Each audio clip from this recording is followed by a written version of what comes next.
कांग्रेस ने राहुल गांधी के भाषण की जमकर तारीफ की है। पार्टी नेता हरीश रावत ने कहा कि राहुल ने जो देश का सपना देखा, ये उसी का ब्लूप्रिंट है।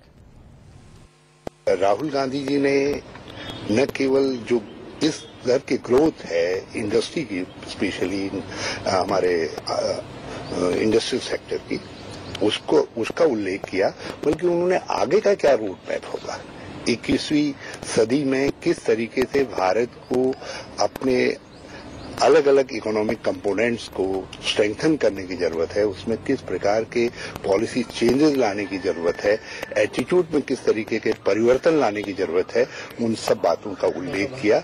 और मैं उनके एक प्रकार का ये पॉलिसी स्टेटमेंट जैसा है जिसको मैं कह सकता हूं जो आगे की तरफ इशारा करता है, तो उसके लिए उनको मैं बहुत बहुत बधाई देना चाहता हूं।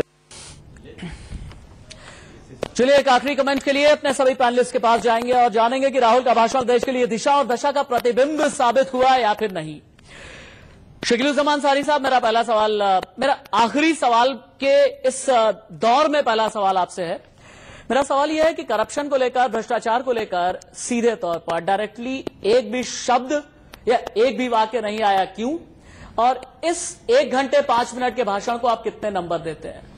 देखिए, ये बातें इसीलिए नहीं आई कि बात ही सिर्फ करना नहीं है। यूपीए सरकार ने करप्शन पर अंकुश लगाने के पूरे प्रयास किए और कोशिश कर रही है, इसलिए उस पर कुछ ज्यादा बोलना हमेशा आवश्यक नहीं है। राहुल जी ने जो अपनी कल्पना की है, देखिए, एजुकेशन के सिस्टम को चेंज करने के लिए, इंफ्रास्ट्रक्चर इस देश में डेवलप की बात की। उन्होंने पुअर पीपुल्स के लिए इंडस्ट्रीज को कहा कि उनके लिए भी कुछ रास्ता निकालिए, उनको भी खाली पैसा कमाना नहीं, पूरे पुअर पीपुल्स की भी मदद की जरूरत है। पॉलिटिकल चेंज की बात किया उन्होंने। लेकिन पंचायती राज गरीबी नहीं हटाता, गरीब हटा देता है आंकड़ों से। पंचायती राज जो सिस्टम है, जिससे पावर का स्थानांतरण 1 से लाखों में तब्दील होना है, उसकी बात की। और इन सब बातों के लिए उन्हें 10 में 10 नंबर मिलना चाहिए। 10 में 10